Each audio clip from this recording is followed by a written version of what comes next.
And that's been like my whole problem, right? I'm trying to make sense of things that are not intended to make sense to me. And I'm worried because it's like I'm not going anywhere else, right? Regardless of how we consider it, right? I was born in America. I was born in Boston. I don't want to be anywhere else. And I have to continue to think to myself, how far is this going to go? And like this is why I have those feelings that I'm feeling ambivalent, right? I have contradictory feelings.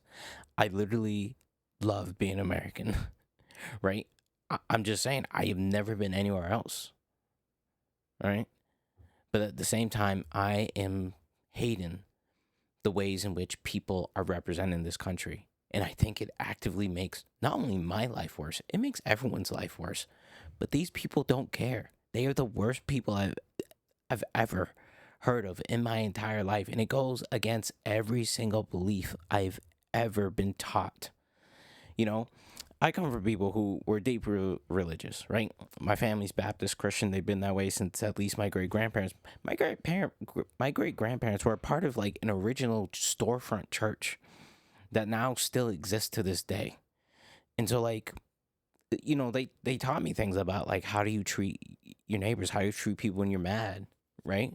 How should you go about your day? How do you think about the world around you?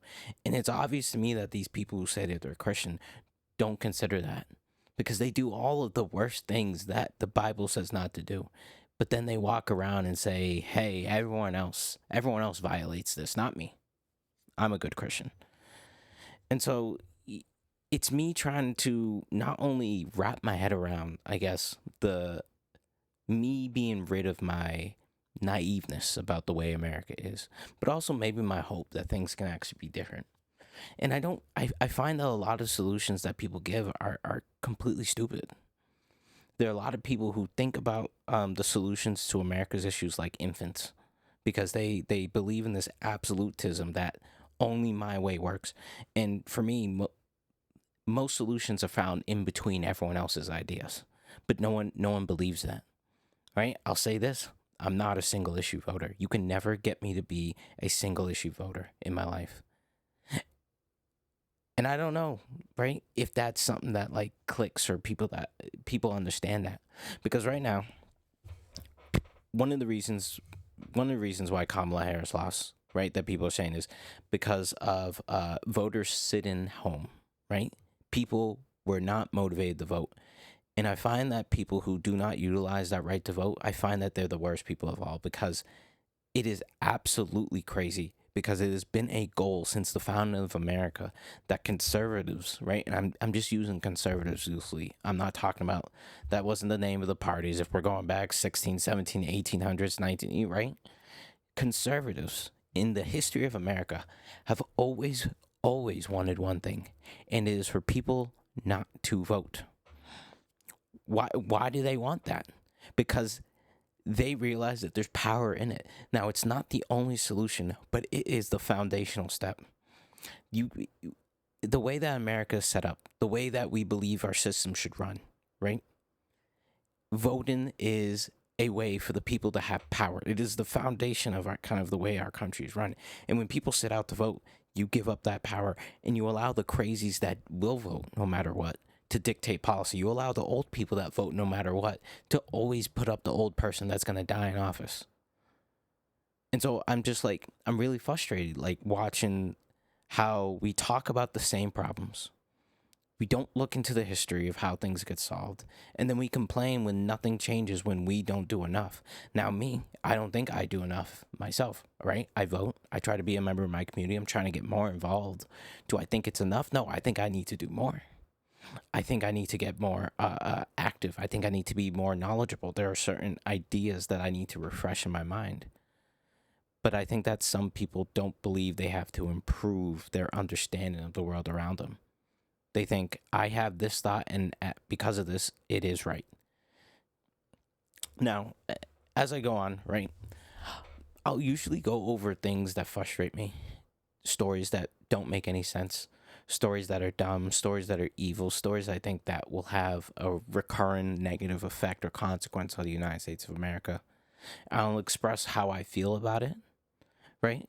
I have a nervous thing where I think for a lot of people, when I find something truly absurd, I can't help but smile sometimes because it doesn't make sense to me, right? Like, I'll tell you one thing.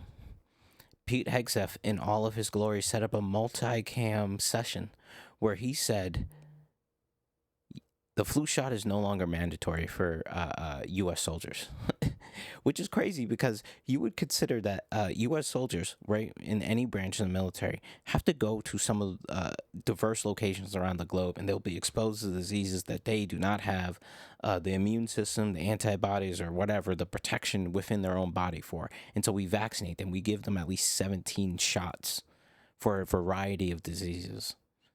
But Pete Hegseth thinks that the way you get the support of U.S. soldiers is to expose them to the flu, right? When you consider the fact, and I get this, if we're talking about men from between the ages of like 19 and 42, right?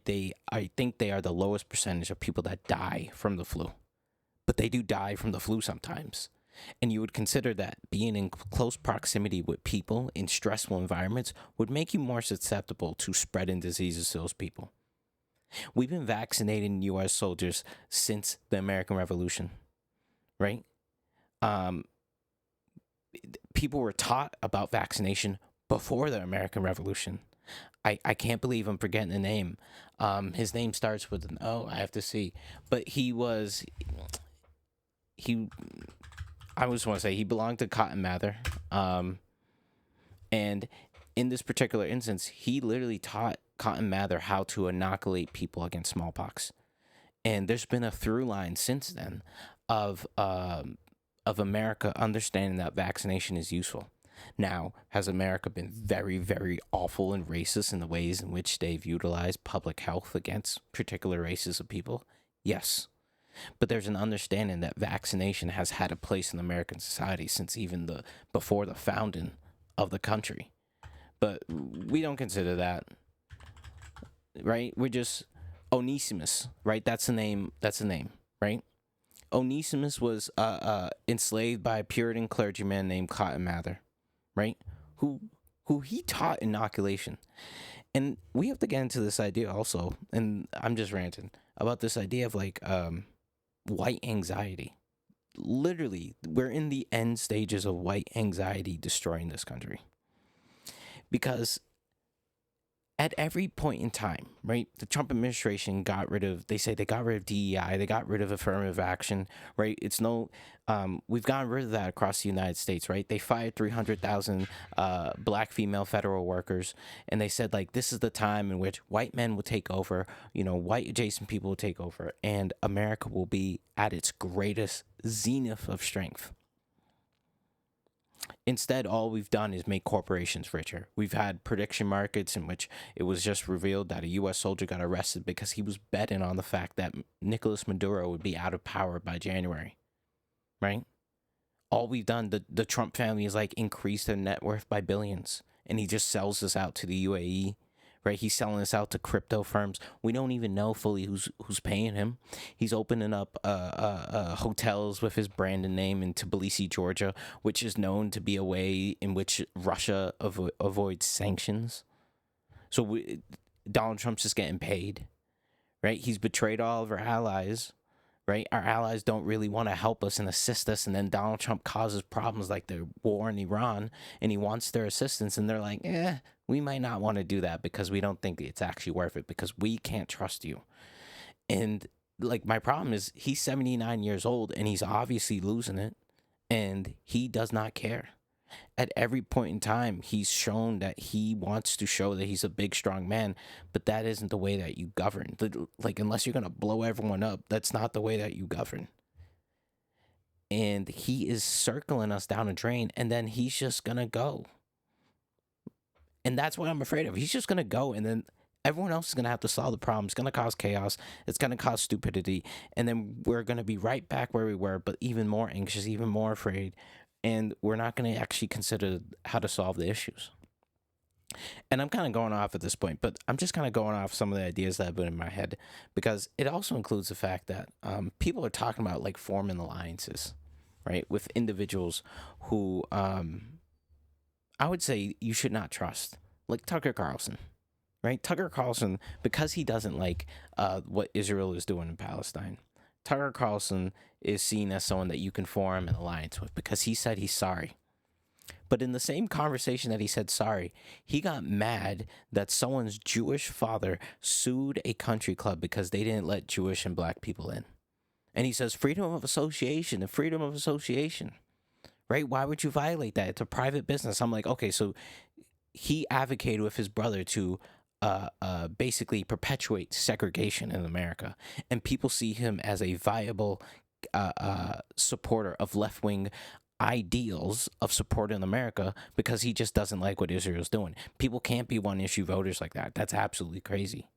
And consider the fact that you look through his like 20 to 30 year career in media, he's never once espoused the idea that we have to care what happens to black people. He's only ever used black people as a way to say this was a problem that we did not care about, but it's a real problem for white people, right? He regularly says that like black culture is bad and the white replacement, and he also loves Vladimir Putin, and now he's being like paid off by like Qatar, and he may be like a foreign agent for. It's just a bunch of characters who don't care about what happens next, and that's what I'm afraid of. Like, how, am I gonna bring a kid into this kind of crazy world? And I realize that this may be kind of the struggle that every single person has, right? At some point in their life, you look up and you're like, there's no way this is an appropriate place to bring up the next generation. And I consider that, right?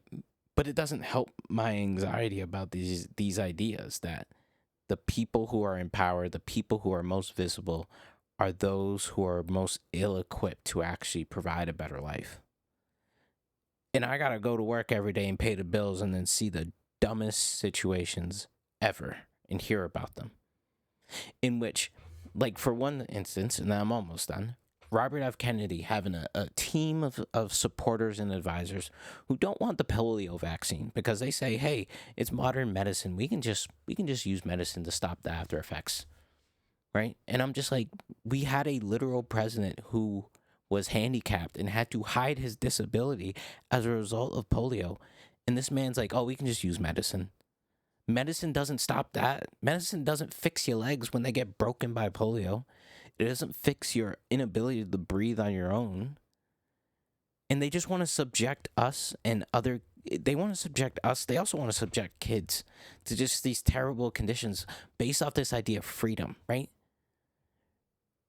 And it's the most backwards interpretation of the word freedom. Because when they talk about freedom, it's inherently selfish. There's nothing about the freedom to help people and the freedom to make people's lives better. It's always the freedom to control everyone else. It's always the freedom to say, hey, if I don't want to make things safer for other people, I should be free to do that. It's a negative idea of freedom that they have, but it undergirds every stupid action that they think is necessary in this world. And so I've been talking for a while, and it's at like 23 minutes, but the point is that this channel is called Ambivalent American, right? I love this country. I don't want to live anywhere else. I don't think I would enjoy living anywhere else unless I'm on vacation, right? But there are a lot of things that I hate about what's going on, and it makes me distressed about what the future is actually going to be like. And is that a future in which I'm going to be able to continue to build on what I've tried to do in my life because I feel like as though I've done it the right way, right? I never got in trouble. I went to school. I did it all. I saved up for my house. Now I'm at the next step looking to do more. But is this the reward for working hard in this country, doing what they say? Who knows? But we'll see more of what I believe and just how I think I'm just disappointed by what the results of working hard has shown me, what it gets you. And that it seems as though the people who are the most corrupt and the most evil just seem to win out. And that's almost like a movie thing as well. I'm realizing that, but it's just thoughts I have. So the channel's Ambivalent American. You're going to hear about what frustrates me, what excites me about America, what things we should look forward to, what strategies I'm trying to look into, what things I need to learn, right? And we'll see how I get to that point, right? am I going to be able to get rid of this ambivalent feeling, right? Or is it just going to remain? Because I don't want it to get into apathy. That's what I don't want to do. So I do need to talk through what I feel, because I never want to get into that point. So you'll see. I don't know a consistent schedule. I usually do videos off of TikTok. Now I'm doing it online as well. I mean YouTube. So we'll see. I'll probably try to do it every couple days, maybe once a day. We'll see. I'll stop saying I'll see. I'm done.